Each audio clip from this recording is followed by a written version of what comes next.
આગળ સમાચારમાં વાત કરીએ તો પીએમ મોદી થોડીવારમાં મન કી બાત કરશે તો રેડિયોના માધ્યમથી પીએમ મોદી દેશવાસીઓને સંબોધશે. મન કી બાતનો આ 109મો એપિસોડ છે. તો પ્રેરણાદાયી પ્રસંગોની વાત કરીને લોકોને તેઓ પ્રેરિત કરશે. દેશના વિભિન્ન પ્રાંતના લોકોને પણ પીએમ મોદી પ્રેરિત કરશે.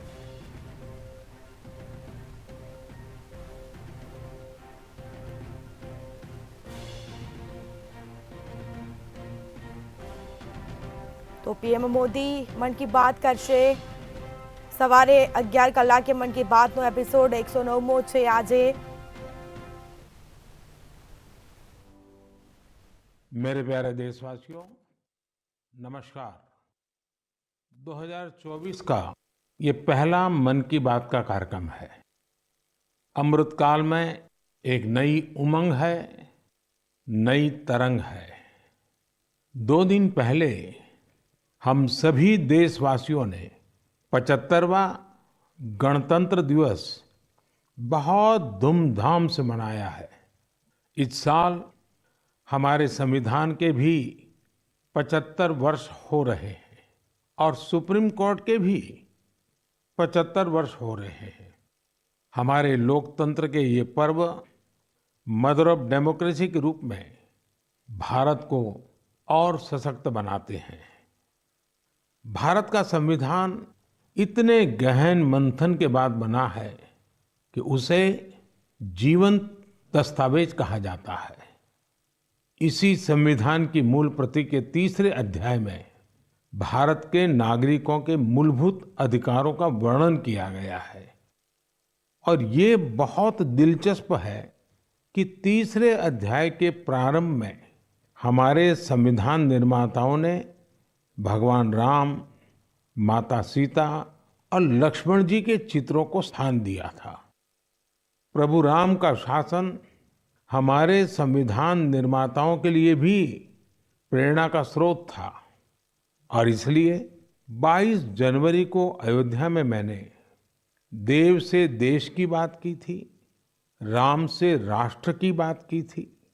साथियों, अयोध्या में प्राण प्रतिष्ठा के अवसर ने देश के करोड़ों लोगों को मानो एक सूत्र में बांध दिया है। सबकी भावना एक, सबकी भक्ति एक, सबकी बातों में राम, सबके हृदय में राम।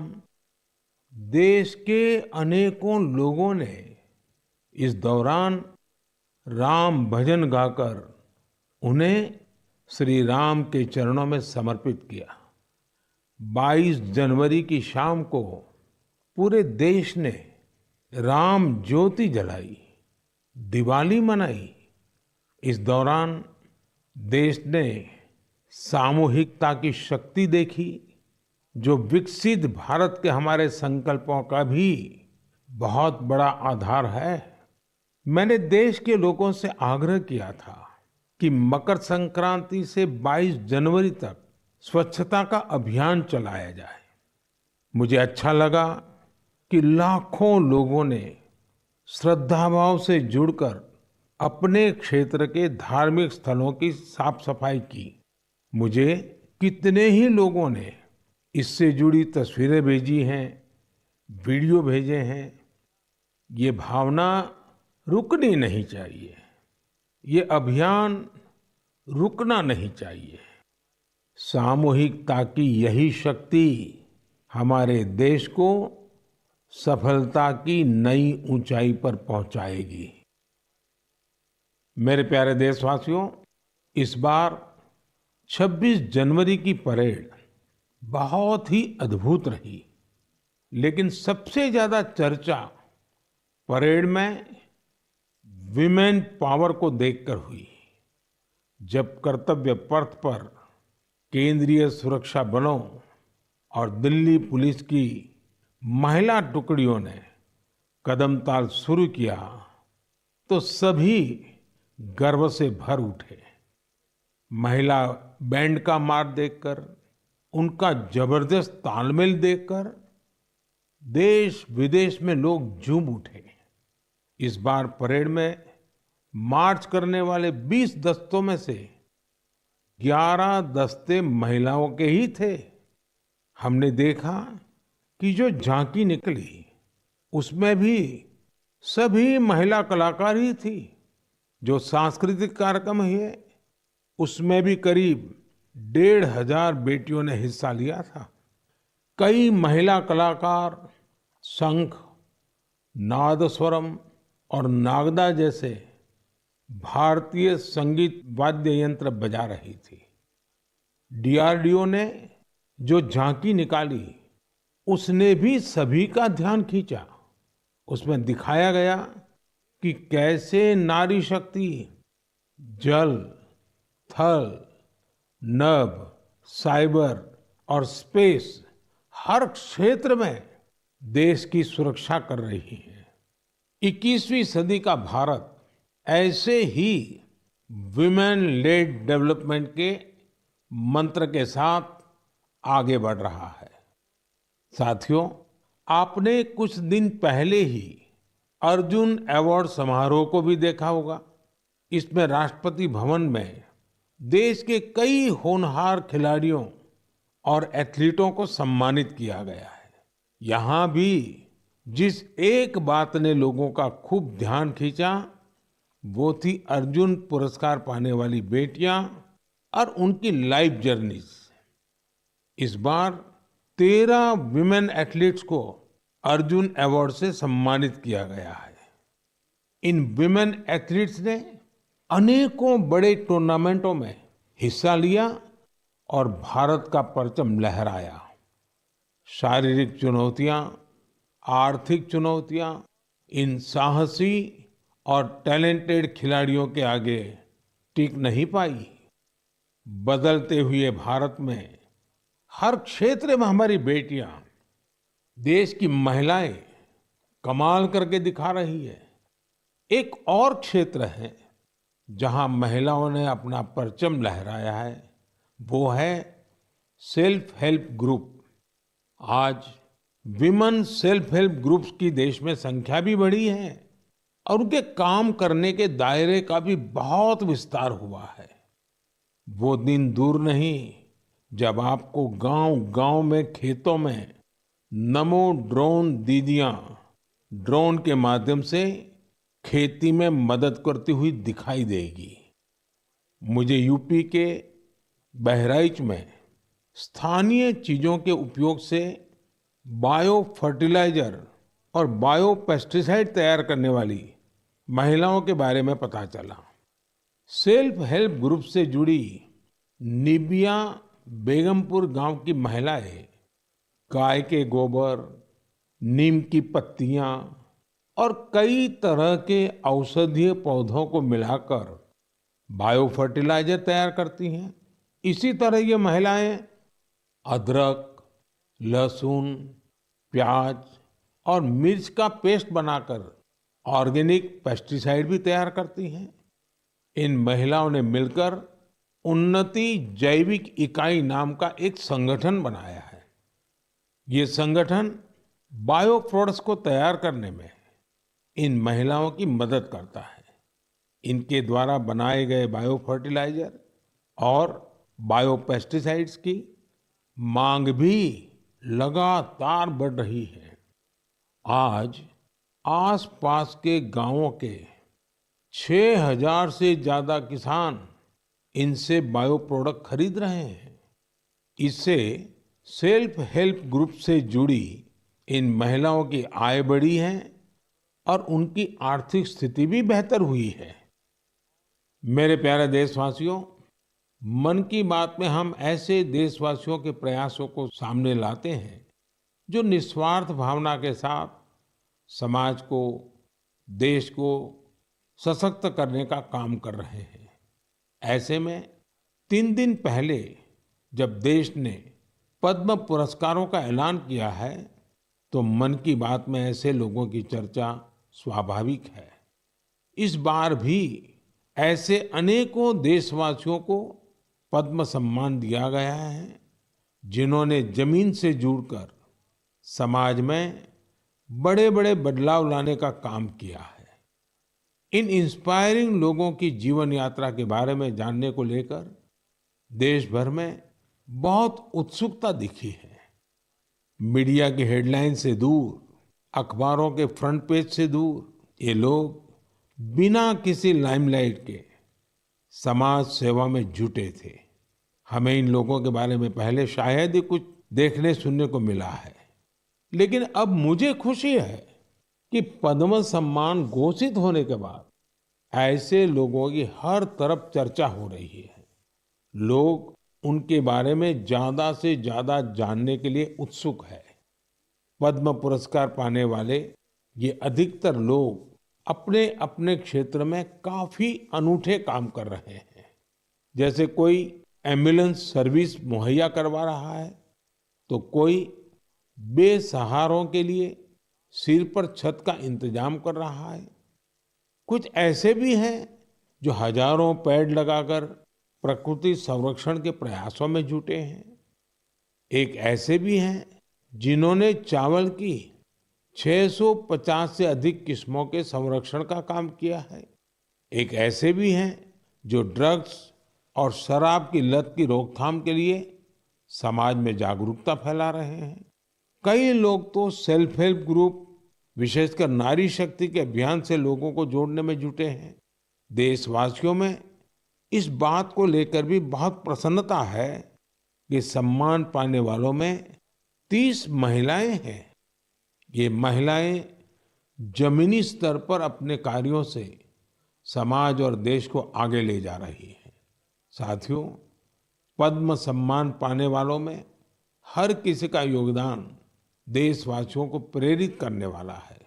इस बार सम्मान पाने वालों में बड़ी संख्या उन लोगों की है जो शास्त्रीय नृत्य, शास्त्रीय संगीत, लोक नृत्य, थिएटर और भजन की दुनिया में देश का नाम रोशन कर रहे हैं। प्राकृत, मालवी और लंबाड़ी भाषा में बहुत ही शानदार काम करने वालों को भी ये सम्मान दिया गया है।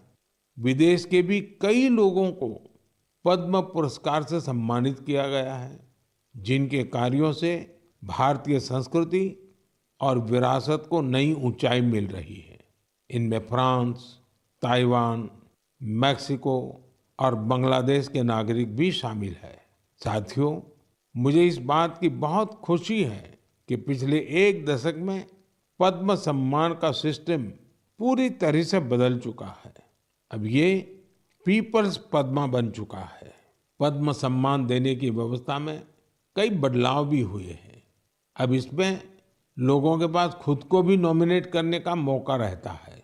यही वजह है कि इस बार 2014 की तुलना में 28 गुना ज्यादा नॉमिनेशंस प्राप्त हुए हैं। इससे पता चलता है कि पद्म सम्मान की प्रतिष्ठा, उसकी विश्वसनीयता, उसके प्रति सम्मान हर वर्ष बढ़ता जा रहा है। मैं पद्म सम्मान पाने वाले सभी लोगों को फिर अपनी शुभकामनाएं देता हूं। मेरे प्यारे देशवासियों, कहते हैं हर जीवन का एक लक्ष्य होता है। हर कोई एक लक्ष्य को पूरा करने के लिए ही जन्म लेता है। इसके लिए लोग पूरी निष्ठा से अपने कर्तव्यों का पालन करते हैं।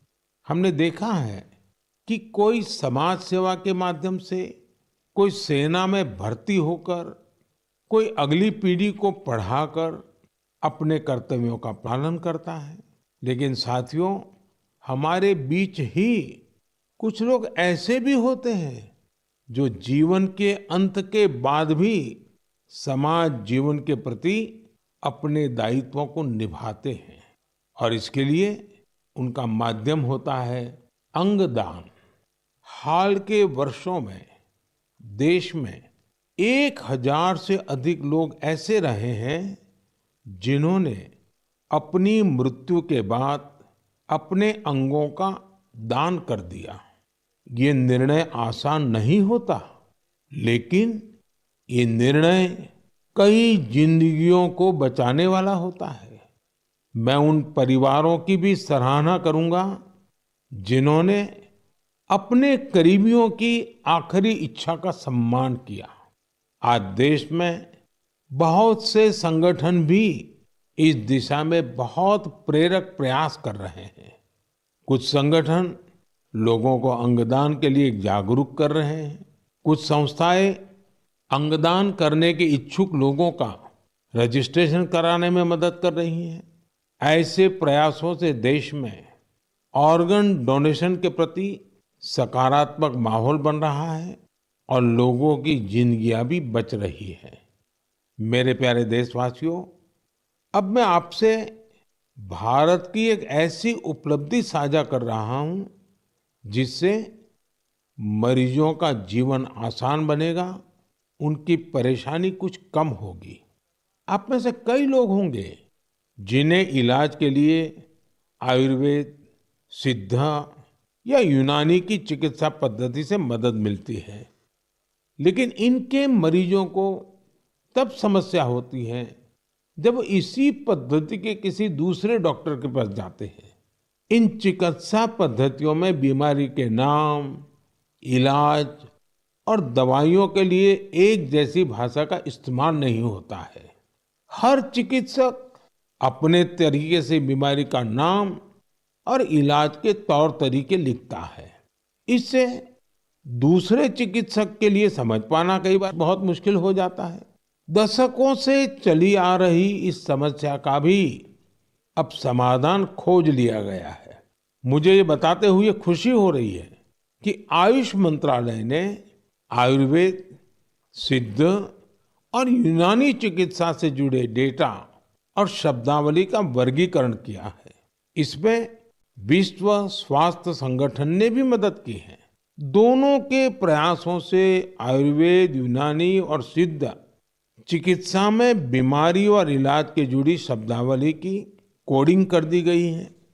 इस कोडिंग की मदद से अब सभी डॉक्टर प्रिस्क्रिप्शन या अपनी पर्ची पर एक जैसी भाषा लिखेंगे। इसका एक फायदा ये होगा कि अगर आप वो पर्ची लेकर दूसरे डॉक्टर के पास जाएंगे तो डॉक्टर को इसकी पूरी जानकारी उस पर्ची से ही मिल जाएगी। आपकी बीमारी, इलाज, कौन कौन सी दवाएं चली हैं, कब से इलाज चल रहा है, आपको किन चीजों से एलर्जी है, ये सब जानने में उस पर्ची से मदद मिलेगी। इसका एक और फायदा उन लोगों को होगा जो रिसर्च के काम से जुड़े हैं। दूसरे देशों के वैज्ञानिकों को भी बीमारी, दवाएं और उसके प्रभाव की पूरी जानकारी मिल जाएगी। रिसर्च बढ़ने और कई वैज्ञानिकों के साथ साथ जुड़ने से ये चिकित्सा पद्धति और बेहतर परिणाम देंगे और लोगों का इनके प्रति झुकाव बढ़ेगा। मुझे विश्वास है इन आयुष पद्धतियों से जुड़े हमारे चिकित्सक इस कोडिंग को जल्द से जल्द अपनाएंगे। मेरे साथियों, जब आयुष चिकित्सा पद्धति की बात कर रहा हूं तो मेरी आंखों के सामने यानुंग जामोह लोगों की भी तस्वीर आ रही है। सुश्री यानुंग अरुणाचल प्रदेश की रहने वाली हैं और हर्बल औषधीय विशेषज्ञ हैं। इन्होंने आदि जनजाति की पारंपरिक चिकित्सा प्रणाली को पुनर्जीवित करने के लिए काफी काम किया है। इस योगदान के लिए उन्हें इस बार पद्म सम्मान भी दिया गया है। इसी तरह इस बार छत्तीसगढ़ के हेमचंद मांझी, उनको भी पद्म सम्मान मिला है। वैद्यराज हेमचंद मांझी भी आयुष चिकित्सा पद्धति की मदद से लोगों का इलाज करते हैं। छत्तीसगढ़ के नारायणपुर में गरीब मरीजों की सेवा करते हुए उन्हें 5 दशक से ज्यादा का समय हो रहा है। हमारे देश में आयुर्वेद और हर्बल मेडिसिन का जो खजाना छिपा है, उसके संरक्षक में सुश्री यानुंग और हेमचंद जी जैसे लोगों की बहुत बड़ी भूमिका है। मेरे प्यारे देशवासियों, मन की बात के जरिए हमारा और आपका जो रिश्ता बना है वो 1 दशक पुराना हो चुका है। सोशल मीडिया और इंटरनेट के इस दौर में भी रेडियो पूरे देश को जोड़ने का एक सशक्त माध्यम है। रेडियो की ताकत कितना बदलाव ला सकती है, इसकी एक अनूठी मिसाल छत्तीसगढ़ में देखने को मिल रही है। बीते करीब 7 वर्षों से यहाँ रेडियो पर एक लोकप्रिय कार्यक्रम का प्रसारण हो रहा है, जिसका नाम है हमर हाथी हमर गोठ। नाम सुनकर आपको लग सकता है कि रेडियो और हाथी का भला क्या कनेक्शन हो सकता है, लेकिन यही तो रेडियो की खूबी है। छत्तीसगढ़ में आकाशवाणी के 4 केंद्रों अंबिकापुर, रायपुर, बिलासपुर और रायगढ़ से हर शाम इस कार्यक्रम का प्रसारण होता है। और आपको जानकर हैरानी होगी कि छत्तीसगढ़ के जंगल और उसके आसपास के इलाके में रहने वाले बड़े ध्यान से इस कार्यक्रम को सुनते हैं। हमर हाथी हमर गोठ कार्यक्रम में बताया जाता है कि हाथियों का झुंड जंगल के किस इलाके से गुजर रहा है। ये जानकारी यहाँ के लोगों के बहुत काम आती है। लोगों को जैसे ही रेडियो से हाथियों के झुंड के आने की जानकारी मिलती है, वो सावधान हो जाते हैं। जिन रास्तों से हाथी गुजरते हैं, उधर जाने का खतरा टल जाता है। इससे जहां एक और हाथियों के झुंड से नुकसान की संभावना कम हो रही है, वहीं हाथियों के बारे में डेटा जुटाने में मदद मिलती है। इस डेटा के उपयोग से भविष्य में हाथियों के संरक्षण में भी मदद मिलेगी। यहाँ हाथियों से जुड़ी जानकारी सोशल मीडिया के जरिए भी लोगों तक पहुंचाई जा रही है। इससे जंगल के आसपास रहने वाले लोगों को हाथियों के साथ तालमेल बिठाना आसान हो गया है। छत्तीसगढ़ की इस अनूठी पहल और इसके अनुभवों का लाभ देश के दूसरे वन क्षेत्रों में रहने वाले लोग भी उठा सकते हैं। मेरे प्यारे देशवासियों, इसी 25 जनवरी को हम सभी ने नेशनल वोटर्स डे मनाया है। ये हमारी गौरवशाली लोकतांत्रिक परंपराओं के लिए एक अहम दिन है। आज देश में करीब करीब 96 करोड़ मतदाता है। आप जानते हैं ये आंकड़ा कितना बड़ा है?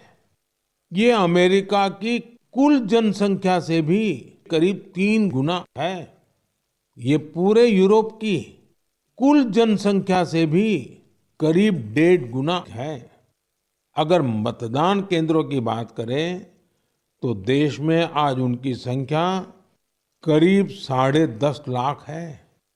भारत का हर नागरिक अपने लोकतांत्रिक अधिकार का इस्तेमाल कर पाए, इसके लिए हमारा चुनाव आयोग ऐसे स्थानों पर भी पोलिंग बूथ बनवाता है जहां सिर्फ एक वोटर हो।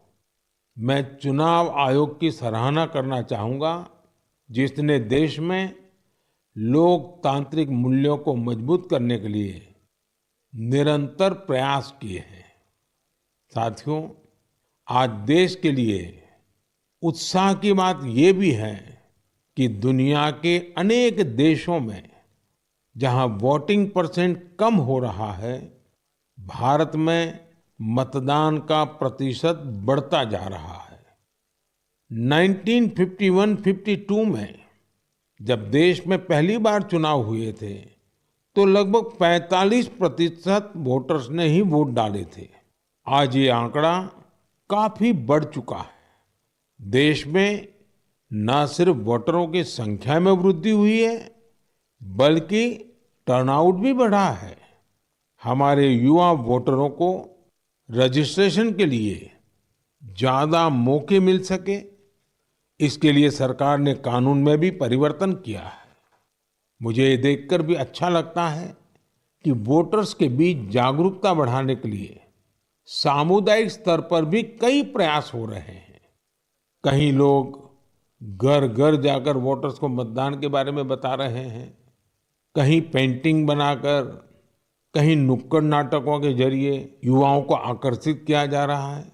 ऐसे हर प्रयास हमारे लोकतंत्र के उत्सव में अलग अलग रंग भर रहे हैं। मैं मन की बात के माध्यम से अपने फर्स्ट टाइम वोटर्स को कहूंगा कि वो वोटर लिस्ट में अपना नाम जरूर जुड़वाएं। नेशनल वोटर सर्विस पोर्टल और वोटर हेल्पलाइन ऐप के जरिए वो इसे आसानी से ऑनलाइन पूरा कर सकते हैं। आप ये हमेशा याद रखें कि आपका एक वोट देश का भाग्य बदल सकता है, देश का भाग्य बना सकता है। मेरे प्यारे देशवासियों, आज 28 जनवरी को भारत की दो ऐसी महान विभूतियों की जन्म जयंती भी होती है जिन्होंने अलग अलग कालखंड में देशभक्ति की मिसाल कायम की है। आज देश पंजाब केसरी लाला लाजपत राय जी को श्रद्धांजलि दे रहा है। लाला जी स्वतंत्रता संग्राम के एक ऐसे सेनानी रहे जिन्होंने विदेशी शासन से मुक्ति दिलाने के लिए अपने प्राणों की आहुति दे दी। लाला जी के व्यक्तित्व को सिर्फ आजादी की लड़ाई तक सीमित नहीं किया जा सकता। वो बहुत दूरदर्शी थे। उन्होंने पंजाब नेशनल बैंक और कई अन्य संस्थाओं के निर्माण में अहम भूमिका निभाई थी। उनका उद्देश्य सिर्फ विदेशियों को देश से बाहर निकालना ही नहीं, बल्कि देश को आर्थिक मजबूती देने का विजन भी उनके चिंतन का अहम हिस्सा था। तो पीएम मोदीए मन की बात थकी रेडियोना माध्यम थकी लोकोने संबोधन कर्युं हतुं। देशभરના મંદિરોમાં સાફ સફાઈ અભિયાન પણ ચાલ્યું છે। 26મી જાન્યુઆરીની પરેડમાં મહિલાઓ શક્તિનું પ્રદર્શન કર્યું હતું। તો રેડિયો થકી પીએમ મોદીએ સંબોધન કર્યું હતું, દેશવાસીઓને સંબોધન કર્યું હતું।